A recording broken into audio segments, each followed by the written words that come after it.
C'est pour la liberté que Christ nous a affranchis. Demeurons donc fermes et ne nous laissons pas mettre de nouveau sur le joug de la servitude. C'est avec cette recommandation de l'apôtre Paul aux Galates chapitre 5, le verset 1 que je vous retrouve pour cette nouvelle édition de l'information sur Espérance TV à la une donc de cette édition. L'Église méthodiste de Côte d'Ivoire continue de grandir en qualité puisqu'elle reçoit en son sein 4 nouveaux pasteurs docteurs, tous issus de l'Université protestante de l'Afrique centrale au Cameroun. On en parle dans quelques instants. Dans l'actualité nationale, la Côte d'Ivoire participe à la conférence des partis pour le climat, la COP29, qui a démarré à Bakou en Azerbaïdjan. Pour cette édition qui voit la présence de plusieurs États, c'est le vice-président Tiemoko Méliette Koné qui conduit la délégation ivoirienne. Et puis en Haïti, le nouveau Premier ministre Alix Didier Fils-Aimé a prêté serment après le limogeage de Koni Gari, l'ancien Premier ministre, par le Conseil de transition de ce pays. Voici pour le sommaire de cette édition. Shalom à toutes et à tous et bienvenue à ce journal. Je vous l'annonçais dans les titres, le corps pastoral de l'Église méthodiste de Côte d'Ivoire vient de s'enrichir de 4 nouveaux docteurs. Ils viennent fraîchement de l'Université protestante d'Afrique centrale UPAC de Yaoundé au Cameroun où ils ont séjourné 3 années pour leur formation. Ils ont été officiellement reçus à l'Université méthodiste de Côte d'Ivoire le lundi 11 novembre dernier. Raphaël Dompi. Les pasteurs, très révérend Eugène Assalé, très révérend Fulgence Kofi, révérend Jonas Zamé et le révérend Maxime Afi Anga sont désormais docteurs enseignants de l'Église méthodiste de Côte d'Ivoire. Ils ont été officiellement reçus à l'Université méthodiste de Côte d'Ivoire, UMESI, par les autorités de la dite institution. Ces 4 nouveaux docteurs ont été formés à l'Université protestante d'Afrique centrale, UPAC, à Yaoundé, au Cameroun.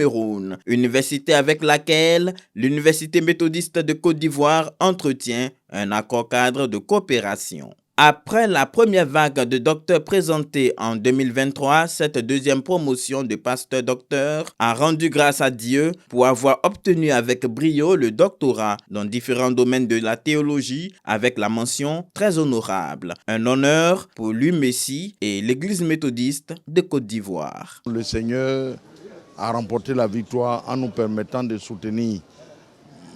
J'ai fait donc un doctorat en éthique. Je vais continuer de donner les cours d'éthique à l'ISTA, mais aussi chercher à gravir les échelons parce qu'après le doctorat, il faut changer de grade.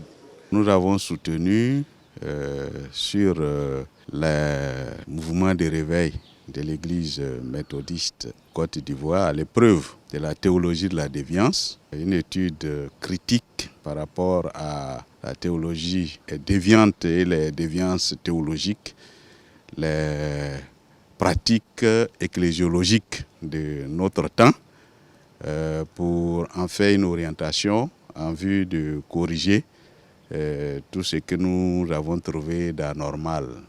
J'ai soutenu en systématique, option dogmatique. Et le sujet sur lequel j'ai travaillé est intitulé « Kénose de Christ et liberté du chrétien » à partir de la théologie de la croix de Jürgen Moltmann, une opportunité pour le développement intégral de l'Église. Nous prions que le Seigneur nous donne la force de la santé, mais de l'intelligence, de l'inspiration pour que nous puissions satisfaire à ces exigences académiques qui vont nous permettre d'aller plus loin en termes de grade. Le thème, c'était les stratégies d'évaluation de l'Église méthodiste Côte d'Ivoire face aux traditions africaines. Et nous sommes très heureux de contribuer à l'épanouissement de l'Église par la connaissance en apportant ce que nous avons appris, non seulement à la formation continue des pasteurs, mais aussi à la formation de toute l'Église méthodiste, les fidèles, et même au-delà, puisque nous sommes appelés à aller un peu partout pour dispenser le savoir. Fier de la performance de ses académiciens, le professeur René Nyalega, président de l'Université méthodiste de Côte d'Ivoire, a félicité ses docteurs enseignants et les a encouragés dans leur mission de formateur pour répondre à un besoin de l'Église, celui de produire des ouvriers outillés pour conduire la destinée des communautés selon la parole de Dieu. Nous sommes dans l'excellence. Vous le savez, la qualité est notre credo. Véritablement, nous sommes fiers du travail abattu. Vous faites honneur à l'institution. L'Université méthodiste de Côte d'Ivoire vous salue, vous remercie pour tout ce que vous faites et que ce que vous avez fait maintenant là, en obtenant chacun ce parchemin important, nous vous félicitons et nous sommes de la joie parce que le Seigneur a fait en sorte que vous parveniez à ce niveau important. Le comité de direction de l'UMESI, université certifiée ISO 9001 version 2015, envisage faire de l'Institut supérieur de théologie d'Abadien-Doumé, ISTA, une unité de formation et de recherche reconnue au niveau international. Notons que ces 4 nouveaux docteurs seront reçus pour un culte d'action de grâce le samedi 16 novembre 2024 au temple Jubilé de Cocody, en présence de la hiérarchie de l'Église méthodiste de Côte d'Ivoire. Rendons-nous à Yassap dans le district de Dabou où s'est tenu le culte d'action de grâce du révérend pasteur Dibi Roméo Babé-Léger. Il est le deuxième de la 12e promotion de pasteur de l'Institut supérieur de théologie d'Abadien-Doumé à manifester sa reconnaissance au Seigneur en présence de sa famille, amis et connaissances autour du thème « Tout est grâce ». Emmanuel Abalé y était, son compte rendu. Le village de Yassap a été témoin de la grande mobilisation qu'il y a eu lors du culte d'action de grâce du révérend pasteur Dibi Babé Roméo le dimanche 10 novembre 2024. Le passage de 1 Corinthiens le chapitre 15 verset 10 a servi de ressort au révérend pasteur Dibi Roméo pour témoigner de la grâce de Dieu accordée à son égard durant son ministère. Tout ce que nous sommes et possédons n'est que la pure grâce de Dieu. C'est pourquoi, mes bien-aimés, devenons-nous reconnaissants en toutes circonstances, qu'elles soient bonnes ou mauvaises, car avec Jésus, tout est grâce. Les fidèles méthodistes venus des districts d'Abengourou, des districts de Dabou et de Yopougon et des différentes structures laïques auxquelles il a appartenu lui ont exprimé leur joie par divers dons en nature et en numéraire. Nous voulons bénir le Seigneur pour ce temps qu'il nous donne parce qu'avec Dibi Roméo exhorte, enfance. Nos cœurs sont dans la joie. Celui que nous célébrons, pour qui nous sommes là aujourd'hui, il faut le rappeler pour ceux qui ne le savent pas, est d'abord un communicateur. Du district de Yopougon, il en a même été le président au niveau des COCOM et il a continué tout en étant pasteur. Nous lui souhaitons une très bonne chanson pour l'œuvre de Dieu qu'il a commencé, que Dieu l'accompagne jusqu'à son dernier jour. Toutes nos vives félicitations au révérend Dibi Roméo et à tout le district de Yopougon qu'il a soutenu jusqu'à cela. Et nous allons l'accompagner dans tout ce qu'il fera pour la croissance de l'œuvre du Seigneur ici-bas. Président de ce culte d'action de grâce, le très révérend Isaac Akanogbu a, au nom du bishop Benjamin Boni, félicité le révérend pasteur Dibi Roméo avant de l'encourager à l'excellence dans l'exercice du ministère pastoral. Parrain de la cérémonie, le ministre délégué des Sports et du cadre de vie, le ministre Mech Adje Silas, a également fait un important don. Un culte d'action de grâce animé conjointement par les chorales liturgiques de Yassap et d'Exode 2 de Yopougon-Sikoji. Le révérend pasteur Dibi Roméo a dit merci à toutes les personnalités et aux fidèles venus pour le soutenir. Merci pour tous vos actes, pour vos conseils, pour vos prières, pour vos accompagnements multiformes. Que Dieu vous le rende au centuple. Ce 10 novembre, le village de Yassap, dans le district de Dabou, a expérimenté réellement la grâce divine.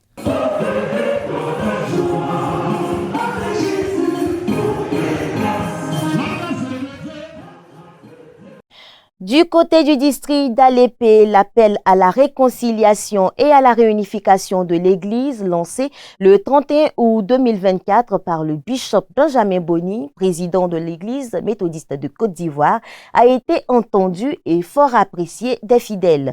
Au temple Bethel de Danguira, le 10 novembre dernier, les frères et sœurs autrefois séparés se sont retrouvés pour un culte de réconciliation. C'était en présence du très révérend pasteur Philippe Diplo, surintendant du district d'Alépé. Le reportage de Félix Oko, commenté par Raphaël Dampi. Comme le Père m'a aimé, je vous ai aussi aimé. Demeurez dans mon amour. C'est fort de cette recommandation divine en Jean chapitre 15, verset 9, que les fidèles méthodistes de Danguira Nord et Sud se sont retrouvés ensemble dans la joie pour célébrer Dieu au temple Bethel. Ce culte dominical marquant le retour des frères et sœurs à l'église méthodiste de Côte d'Ivoire a enregistré la présence des autorités ecclésiales et coutumières de la localité. Un moment inoubliable inscrit en lettres d'or dans la mémoire collective des fidèles. Merci à toute l'église, merci au bishop et à toute la conférence qui a conduit cette réconciliation jusqu'au bout. Et nous disons véritablement merci à Dieu. C'est une joie pour nous aujourd'hui de retrouver ce temple et de partager désormais le culte avec nos frères au sein de ce temple. La réconciliation a été parfaite et j'ai aimé le culte. Je suis très heureuse pour cette fête de réconciliation. Bon, cette fête nous a permis de se rapprocher. C'est une grande joie pour nous, une grande paix pour nous aussi, de voir nos frères et sœurs qui étaient séparés, de se réunir encore en ce jour béni. Initiateur de ce grand rassemblement qui a réuni plus de 500 âmes, le catéchiste Rufin Audi s'est réjoui de cette action de réunification de l'Église, un rêve longtemps caressé. Il faut dire que depuis 2009, lorsque l'Église est sortie de l'hémicycle, nous avons vécu ici comme des orphelins. Et donc il fallait vraiment prier pour que l'Église se réunifie. Et aujourd'hui, je me retrouve devant tout ce peuple parce que je n'aurais même pas cru qu'un jour on pouvait se retrouver. Mais dans l'espoir, avec la foi, mon rêve a été une réalité. Je dis merci au bishop Benjamin Boni. Ambassadeur du Christ pour la réconciliation, c'est en substance le thème développé par le révérend pasteur Bertrand Adou, en charge du secteur de Danguira, inspiré de 2 Corinthiens chapitre 5, verset 20. Nous devons, à l'instar de Paul, avec résilience, démontrer notre leadership, un leadership gagnant, en imposant la sainte doctrine qui est ramenée par amour ceux qui sont perdus dans les ténèbres à la lumière dans le salut de Christ, avec vérité, intégrité et amour. Pour le premier responsable du district d'Alépé, très révérend pasteur Philippe Diplo, représentant pour la circonstance le bishop Benjamin Boni, président de la conférence annuelle de l'Église méthodiste de Côte d'Ivoire, ces deux communautés, à savoir Danguira Sud et Danguira Nord, qui viennent s'ajouter aux églises du district d'Alépé, aideront à relever les défis de l'évangélisation et du développement pour un district fort et dynamique. Désormais, le district d'Alépé avec Danguira, ces deux églises qui viennent s'ajouter aux églises du district, je pense que nous serons à même de relever les défis qui attendent, n'est-ce pas, le district. Cette réconciliation scellée, les méthodistes s'engagent à construire l'église dans l'unité retrouvée. Danguira, faut-il le savoir, est un village attié faisant partie du circuit de Kosandji dans le district d'Alépé. Que la paix demeure avec ce peuple réunifié dans le Seigneur. Je vous emmène à présent à Grand Bassam. Le dimanche 10 novembre dernier, la communauté Israël du quartier impérial a célébré 2 événements majeurs de son histoire, à savoir son 30e anniversaire et le 20e anniversaire de la dédicace de son temple. Une occasion de reconnaissance et de gratitude envers l'Éternel, comme le témoigne ce reportage de Guy Aloka et Lionel Nyaba. La communauté Israël de Grand Bassam a vibré au rythme d'une célébration mémorable à l'occasion de son 30e anniversaire d'existence et du 20e anniversaire de la dédicace de son temple. Un double événement placé sous le thème évocateur « Élevez les mains vers l'Éternel » et bénissez-le, selon Psaume chapitre 134, vers 2. Une cérémonie présidée par le très révérend pasteur Isaac Bogro, qui a procédé à la dédicace de ce temple en août 2004. Il représentait pour la circonstance le bishop Dr Benjamin Boni, président de la conférence annuelle de l'Église méthodiste de Côte d'Ivoire. Cet événement, célébré en présence du surintendant de Grand Bassam, très révérend pasteur Raymond Claude Akafou, a rassemblé une communauté unie pour rendre grâce à Dieu à cette étape de sa marche. L'objectif précis même, c'était pour reconnaître les pionniers, se retrouver entre nous, les anciens qui avons commencé, on dit l'église a ses 30 ans, donc il faut qu'on marque une pause pour célébrer les 30 ans de l'église. Marraine de la cérémonie, Maître Linda Diplo, une figure locale connue pour son engagement et son soutien indéfectible aux projets sociaux de l'Église, a été mise à l'honneur au cours du culte. Vous exhortez évidemment devant les difficultés, devant les épreuves, devant les obstacles, à toujours vous fier au Saint-Esprit, à toujours s'accrocher à lui. Je voudrais simplement souhaiter un joyeux anniversaire à l'Église.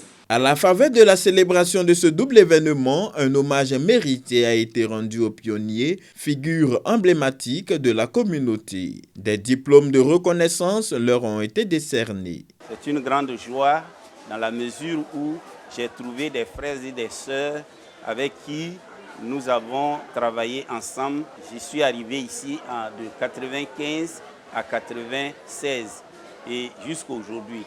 Je n'ai cessé d'œuvrer et les frères et sœurs n'ont cessé de me soutenir aussi. C'est une grande famille que j'ai retrouvée. Vraiment, c'est la joie et je remercie toutes choses que Dieu a fait pour moi dans ma vie. Parce que 30 ans, c'est pas petit. On a traversé des moments difficiles, mais comme quand c'est pour Dieu, là, ça réussit toujours. Et pour son œuvre, là, quand il est dedans, ça ne se gâte pas. Hein. En marge de cette cérémonie, les responsables de l'Église ont annoncé le projet de construction d'un nouveau temple plus grand afin d'accueillir la communauté en pleine expansion. Le projet qui va suivre après cet centenaire, c'est de bâtir le nouveau temple. Le terrain qui a été octroyé à Israël, c'est le terrain du district de Grand Bassam. Le plan a été dressé. Bientôt, avec la date que nous allons arrêter, nous irons vers le surintendant pour que vraiment la pose du même pied soit faite. Lorsque Grand Bassam va encore accueillir de nouveau la conférence va se dérouler dans ce nouveau temple. Ce double anniversaire a non seulement été une occasion de rendre grâce à Dieu pour le chemin parcouru, mais également de se projeter vers l'avenir avec espoir et détermination. L'Église Israël de Grand Bassam, forte de ses 30 ans d'existence, se prépare à écrire un nouveau chapitre de son histoire, guidé par la foi et l'engagement de ses membres. Nous restons dans cette mouvance d'anniversaire avec la communauté Cité de Grâce de Sassako Bénini. C'est dans le district de Jacquesville. Là-bas, les fidèles ont célébré le 10e anniversaire de la dédicace de leur temple dans une grande effervescence. Des précisions avec Raphaël Dompé.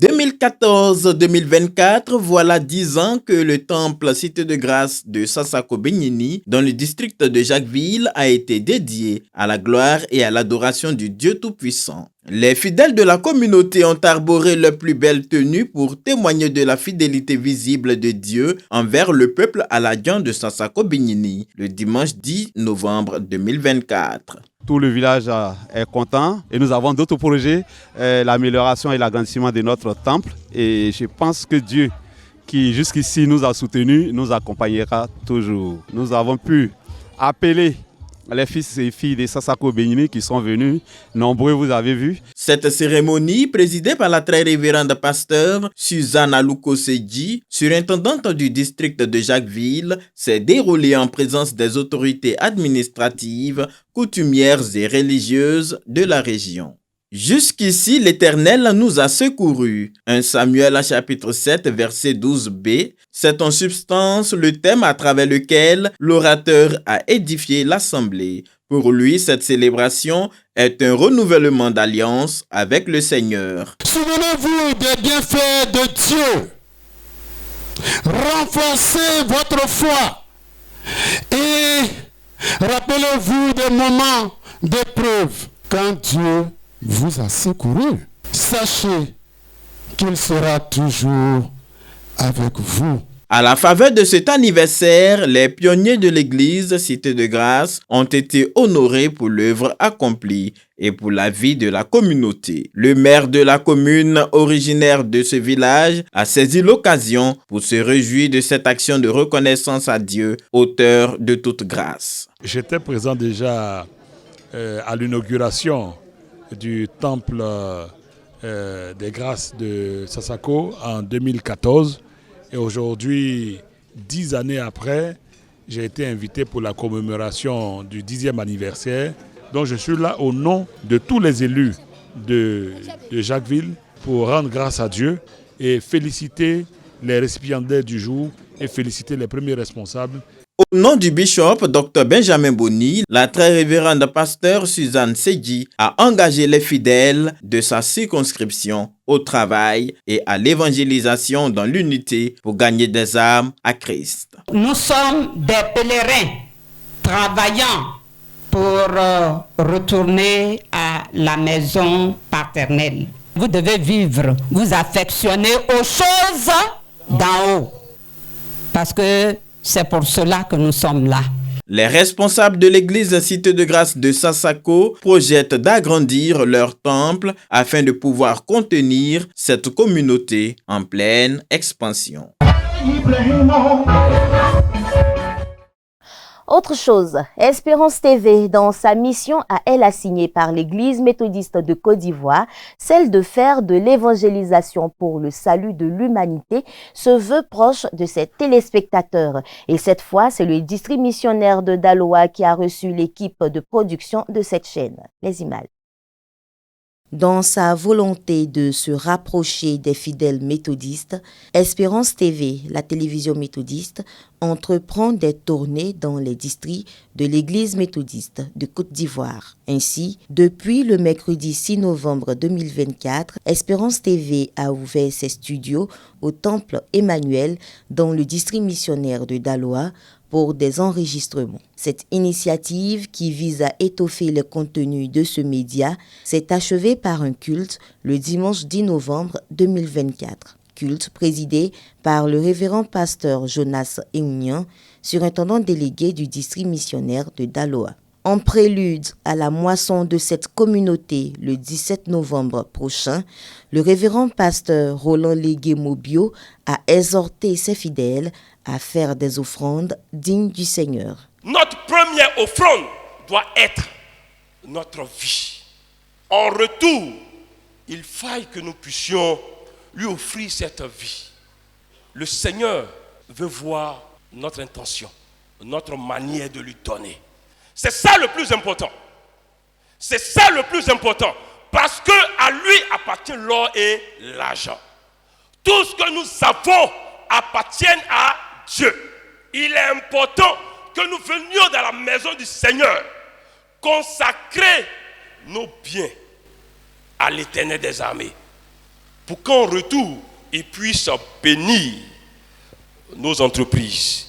Heureux de sa présence sur leur terre, les fidèles ont apprécié la venue d'Espérance TV qui crée également un lien de proximité avec ses téléspectateurs. Espérance veut nous rendre visite aujourd'hui à l'église Emmanuel de Daloa.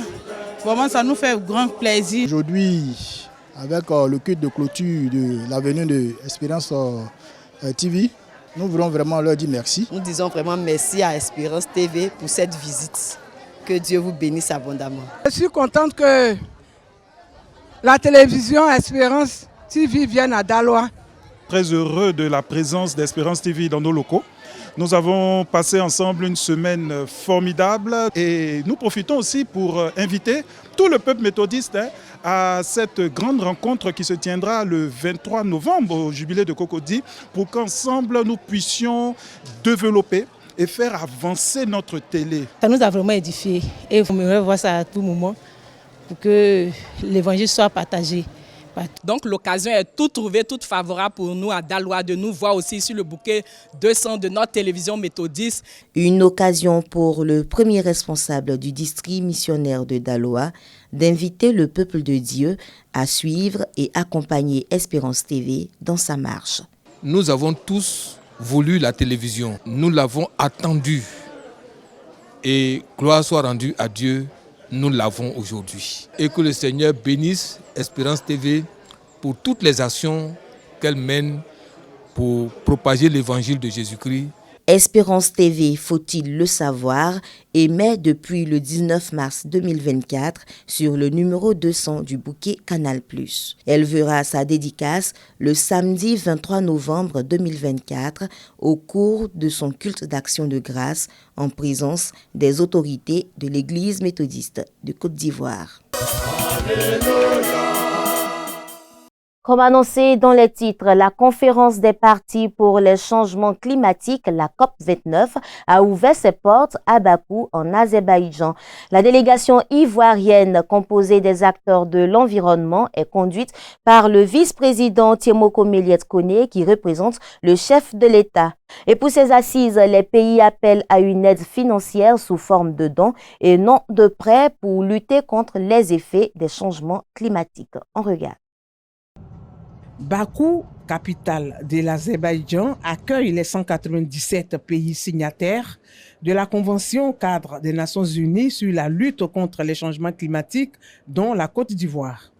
La délégation est conduite par le vice-président de la République Tiemoko Méliès Koné, accompagné des ministres Jacques Assaouré Conan et Laurent Tchagba et du président de la COP15. La Côte d'Ivoire est présente à ce rendez-vous mondial du climat avec plusieurs attentes.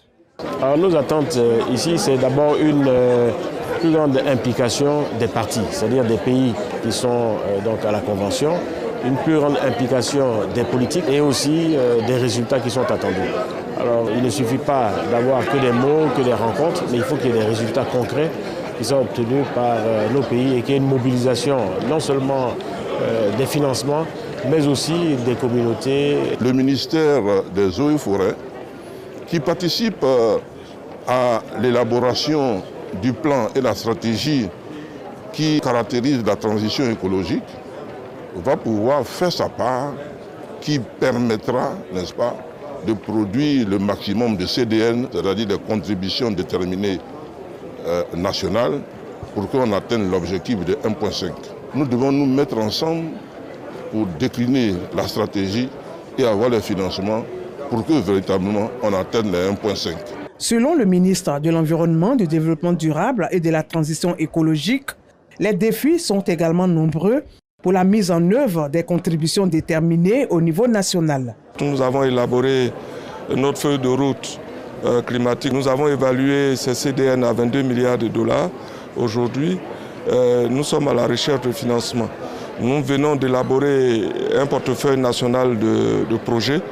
Nous l'avons estimé à 16 milliards de dollars également. Donc nos attentes principales, c'est de faire en sorte que nous trouvions des partenaires qui vont nous accompagner dans le financement des projets identifiés. La COP29 a démarré avec une forte ambition d'actions concrètes, d'accès au financement des projets dans les domaines de l'adaptation et d'atténuation. En Haïti, Alex Didier Fils-Aimé a prêté serment en tant que Premier ministre intérimaire. Il succède ainsi à Kony Gari, qui a été démis de ses fonctions après la décision du Conseil de transition de ce pays. Le peuple haïtien a vu son nouveau Premier ministre prêter serment, après plusieurs mois de vide institutionnel et alors que de nouvelles violences ont éclaté dans la capitale Port-au-Prince. Alex Didier Fils-Aimé a pris ses fonctions de chef de gouvernement intérimaire pour s'atteler aux défis urgents auxquels le pays fait face sur les plans sécuritaires et humanitaires. Le premier chantier incontournable et qui conditionne la réussite de la transition est le rétablissement de la sécurité. Sécurité des personnes, sécurité des biens et infrastructures, sécurité alimentaire et liberté de circulation sur tout le territoire national. L'aéroport international d'Haïti a été fermé après que des gangs ont ouvert le feu sur un vol commercial atterrissant à Port-au-Prince. Certaines compagnies aériennes ont suspendu temporairement leurs opérations suite à cette attaque. Ancien président de la Chambre de commerce et d'industrie d'Haïti, le nouveau Premier ministre intérimaire a promis de rétablir la paix. L'État d'Haïti est sous le contrôle de près de 200 gangs violents qui kidnappent, rackettent et tuent impunément sur presque la totalité du territoire. Et voici qui met un terme à ce temps d'information. Merci pour votre aimable attention. Je vous retrouve vendredi pour un autre rendez-vous. D'ici là, portez-vous bien. Dieu vous bénisse.